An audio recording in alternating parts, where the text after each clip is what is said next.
Hello my dear friend, welcome back Rudransh के amazing video, जहां आपको हॉरर से लेकर मॉरल तक स्टोरी मिलेगी। और आज है मॉरल स्टोरी, बुद्धिमान औरत। वैसे तो औरतों की बुद्धिमानी के चर्चे काफी हैं, लेकिन आपको इस कहानी से और 100% श्योर हो जाएगा कि औरत सच में इंटेलिजेंट होती है। बस आपसे इतनी रिक्वेस्ट है कि कहानी को पूरी देखना, और अगर आपको पसंद आए तो मेरे चैनल को सब्सक्राइब करना मत भूलना और एक लाइक भी कर देना। एक गांव में एक दिन सुबह सुबह सास, ये देखो महारानी को रात भर सोकर मन नहीं भरा कि अब दिन भर भी सोना चाहती हैं। अरे ओ महारानी जी माँ जी, आज उठने का इरादा नहीं है क्या तुम्हारा? माँ जी, रात में मेरे सिर में दर्द हो रहा था, इसलिए लेट नींद लगी थी, वरना आपको तो पता ही है कि मैं कितनी जल्दी उठ जाती हूँ। पता है, जाकर पानी भर कर ला। हाँ जी माँ जी। चंपा घड़ा उठाती है। दूसरा घड़ा कौन लेकर जाएगा? दोनों घड़ों में पानी ला। जी माँ जी। चंपा दोनों घड़ों को लेकर निकल जाती है नदी की तरफ। कैसे लोग हैं ये लोग, जब देखो जब मुझे किसी न किसी बात पे ताना ही मारते रहते हैं। पूरा घर मुझे बुद्धू ही समझता है। किसी दिन देखना, जब भी मुझे मौका मिलेगा इन लोगों को सबक जरूर सिखाऊंगी। नदी के पास जाकर चंपा दोनों घड़ों में पानी भर लेती है। अरे, मैं इन्हें लेकर कैसे जाऊंगी? कोई होता तो घड़े उठवा के रखवाने में मेरी मदद कर देता। थोड़ा रुक जाती हूँ, इस बीच अगर कोई आ गया तो मेरे घड़े उठाने में मदद कर देगा। चंपा को बैठे बैठे बहुत देर हो जाती है, लेकिन उस तरफ कोई भी नहीं आता। अभी तक कोई नहीं आया, बहुत देर हो गई है, माँ जी गुस्सा करेंगी। चलो मैं ही जैसे तैसे रखती हूँ। चंपा एक घड़े को अपने कमर पर और दूसरे घड़े को सर पर रखती है।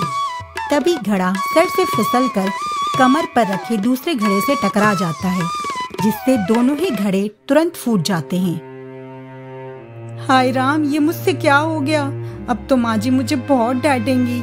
वैसे भी बिना बात के इतना सुनाती है, अब तो और सुनाएगी, और देर भी बहुत हो गई है। अब क्या करूं, घर जाके बहुत डांट पड़ेगी।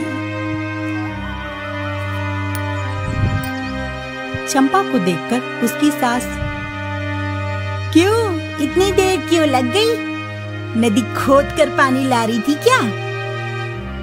माँ जी, वो मुझसे ना घड़े फूट गए। क्या? घड़े फूट गए? वो भी दोनों? क्या कर रही थी? ध्यान कहाँ था तुम्हारा, कैसे फोड़ दिए? माँ जी, अगर आप मुझे 2 घड़े और दे दो तो मैं आपको अच्छी तरह से समझा पाऊंगी। अच्छा ऐसा है, तो ले ये 2 घड़े। चंपा बिल्कुल वैसे ही घड़े रखकर बताती है, और ये 2 घड़े भी फूट जाते हैं। अरे हाय रे मेरी किस्मत, ये क्या कर दिया? मैं भी इस मूर्ख औरत की बातों में आ गई। सुबह से ही 4 घड़ों का नुकसान कर दिया। पता नहीं सुरेश इसको कौन सी मनहूस घड़ी में ब्याह कर लाया था। मेरी तो कर्म ही फूट गए। आने दे आज सुरेश को, वही तेरी खबर लेगा। तभी वहां चंपा के ससुर आते हैं। अरे भाग्यवान, ये क्या लगा रखा है? सुबह सुबह इतना क्यों हल्ला कर रही हो? अरे इसी बुद्धू से पूछिए, सुबह से 4 मटके फोड़ चुकी है। इतना नुकसान कैसे कर दिया बहू? क्या कर रही थी बहू? पिताजी, अगर आप मुझे 2 मटके दें तो मैं आपको अच्छे से समझा पाऊंगी।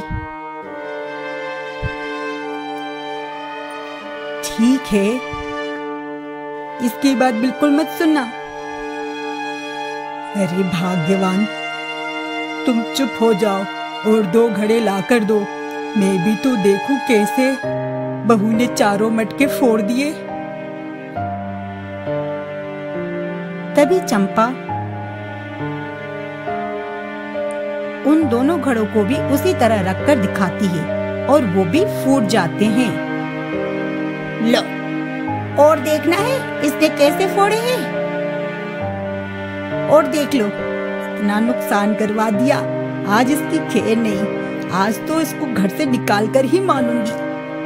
तभी वहां सुरेश आता है। उसकी माँ उसे सारी बातें बताती है। तुम चिंता मत करो माँ, इसकी बेवकूफी से मैं खुद परेशान हूँ। आज तो मैं इसे छोड़ूंगा नहीं। ये आप क्या बोल रहे हैं? भला इसमें मेरी क्या गलती है? इन्होंने जैसा कहा मैंने तो वैसे ही किया। क्यों, तेरे पास दिमाग नहीं है क्या? तुम मूर्ख है क्या? चल मेरे साथ, आज तो तेरे को बेचकर ही आऊंगा। ऐसा कहकर जबरदस्ती चंपा को सुरेश अपने साथ लेकर निकल जाता है। उन्हें चलते चलते बहुत देर हो जाती है।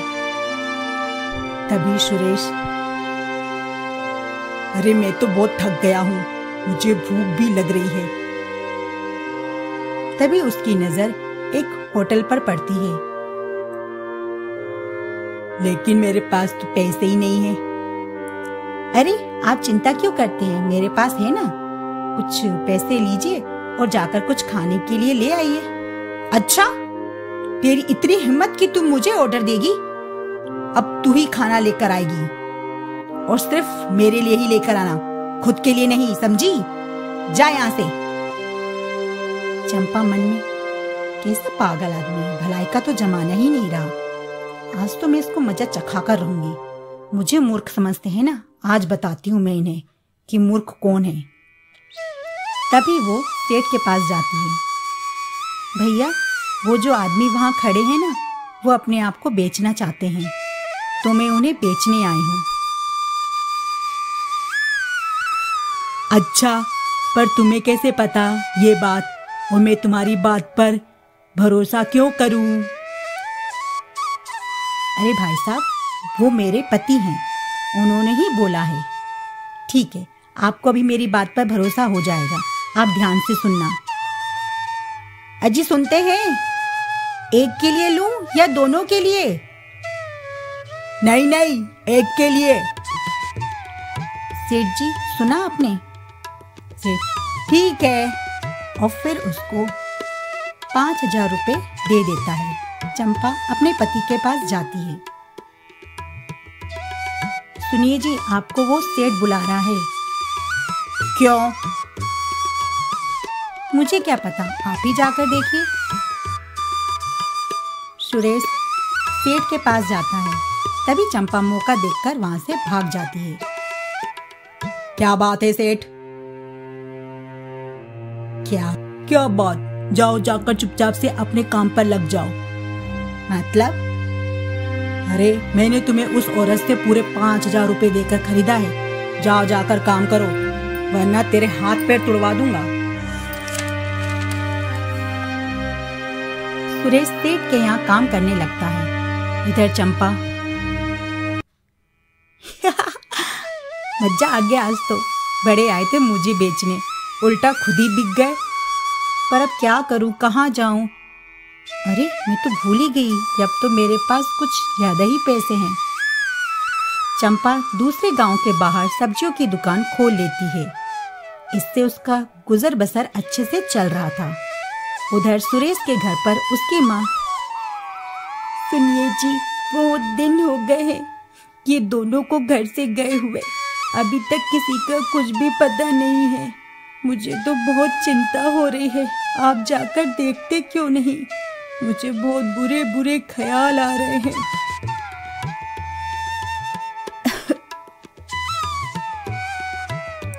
ठीक है सुरेश की माँ, मैं जाकर उसे ढूंढता हूँ। ठीक है, मैं जा रहा हूँ भाग्यवान, अपना ध्यान रखना। सुरेश के पिताजी सुरेश को सब जगह ढूंढते हैं, लोगों से भी पूछते हैं, पर किसी को कुछ भी पता नहीं था। चलते चलते पिताजी चंपा की दुकान के सामने आ जाते हैं। अरे ये कौन है? जानी पहचानी सी लग रही है। अरे ये तो मेरी बहू है।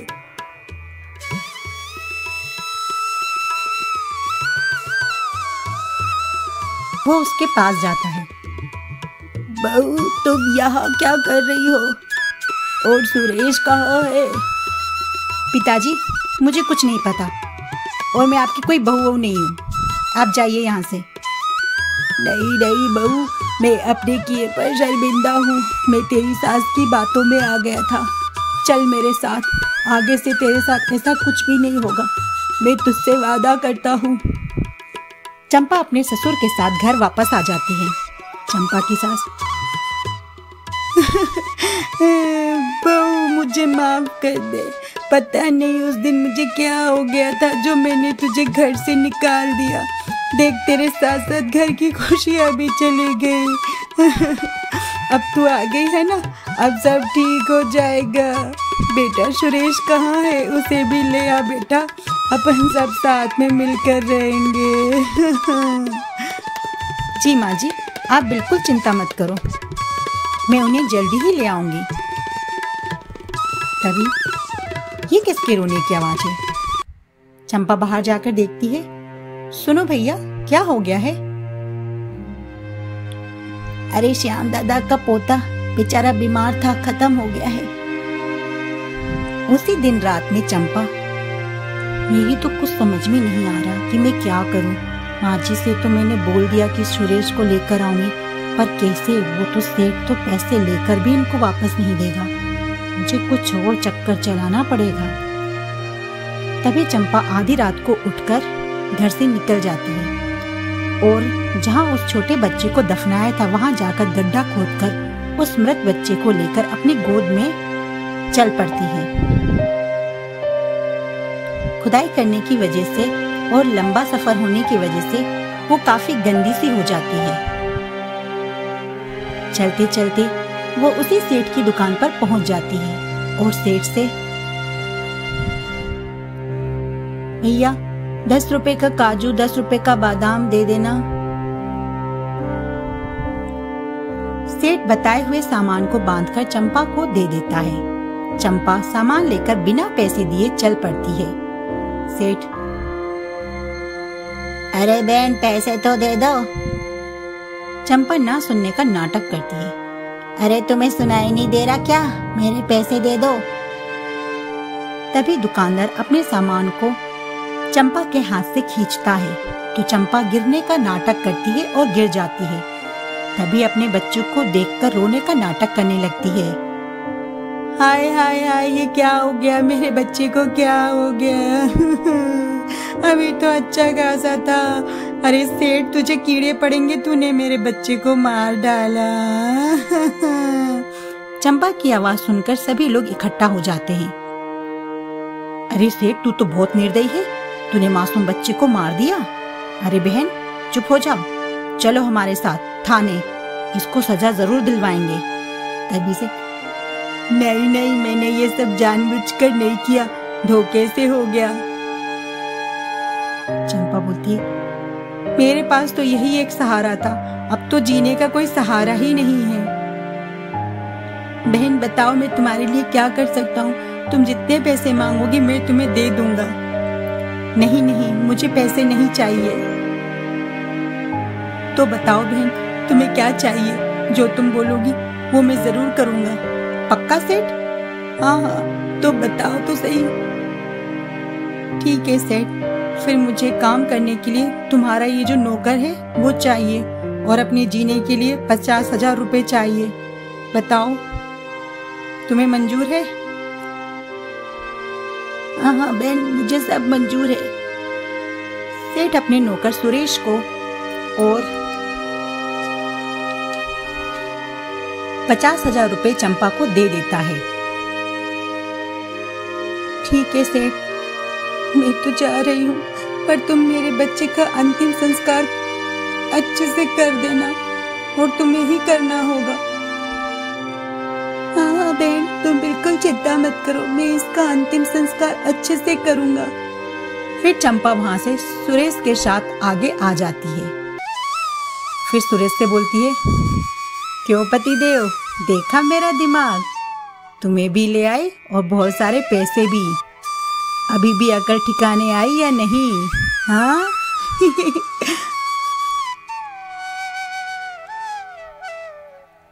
हाँ हाँ चंपा रानी, हम तुम्हें मूर्ख समझते थे, पर तुम तो बहुत बुद्धिमान निकली। मुझे माफ कर दो।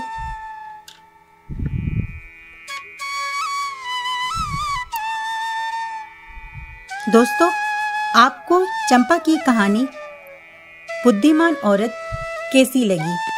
कमेंट करके ज़रूर बताना। और ऐसी ही प्यारी और इंटरेस्टिंग और चटपटी कहानियों के लिए आप मेरा चैनल सब्सक्राइब करना बिल्कुल भी मत भूलना और प्यारा सा लाइक भी कर देना। मिलते हैं फिर नेक्स्ट स्टोरी में। Bye bye. Thank you.